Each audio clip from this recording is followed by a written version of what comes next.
Let me be clear. This committee will hear Mr. McGahn's testimony, even if we have to go to court to secure it. We will not allow the president to prevent the American people from hearing from this witness. We will not allow the president to block congressional subpoenas, putting himself and his allies above the law. House Judiciary Chairman Jerry Nadler there yesterday on former White House counsel Don McGahn's refusal to comply with a subpoena.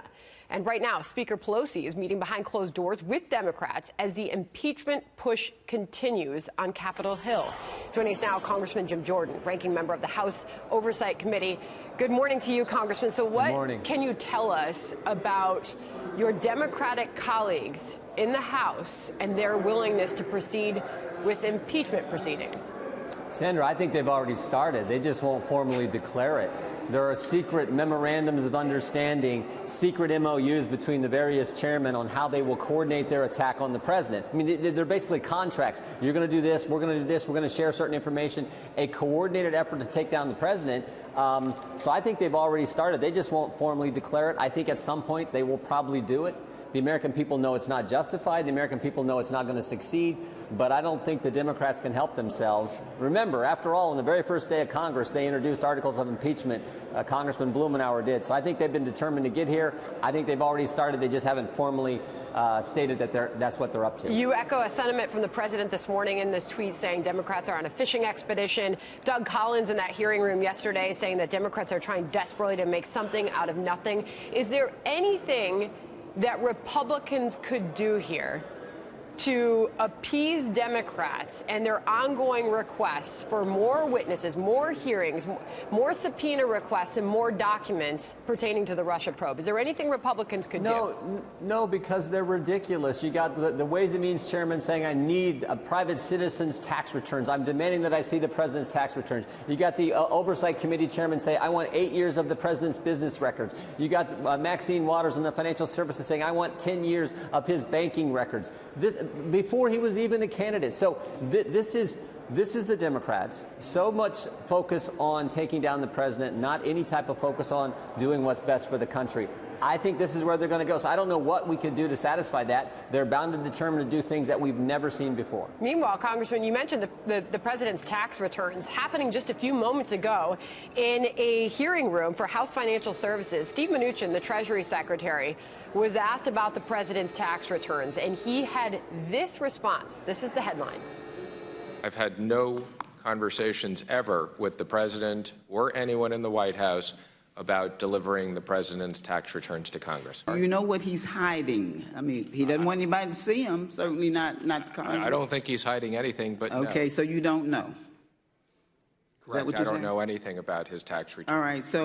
Does that response surprise you at all?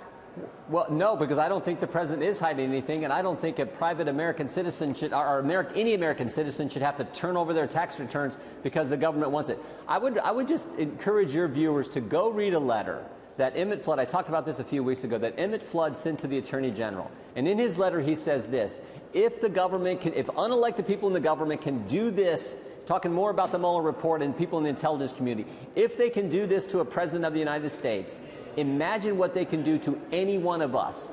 That is a fundamental, and that is why the real investigation that I'm focused on is the one Bill Barr's doing with John Durham.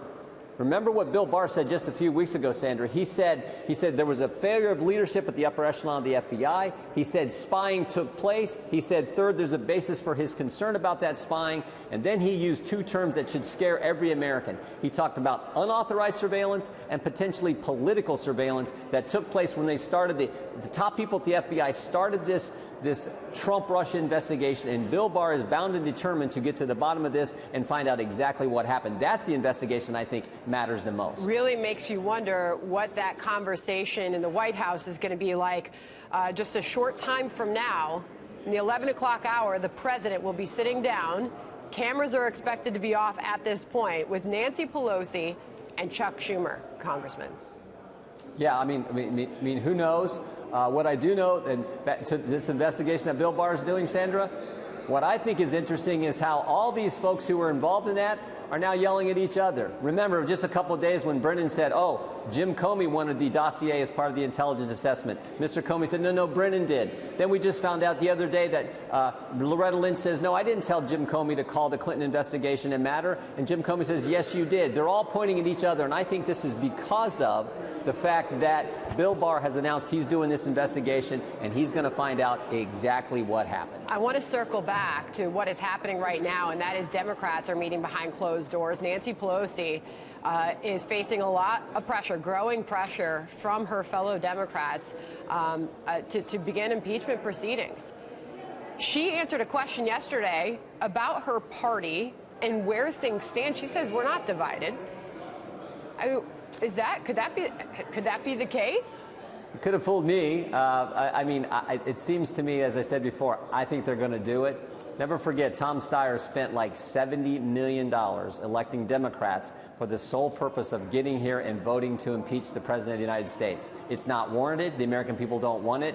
But Tom Steyer and the radical left and the Democrat Party do. So I think that's where they ultimately end up going. And if they do, we'll bring out the facts and we'll show that this is not warranted and there's no justification for it and the president will be fine. But I think they're going to go there. There's a lot going on Capitol Hill this morning. What's the temperature there? Nice and warm, like it's supposed to be in Maine, in Washington, D.C. Jim Jordan, it is a huge morning, and we appreciate your time this morning, sir. You bet. Thank you. Thank you.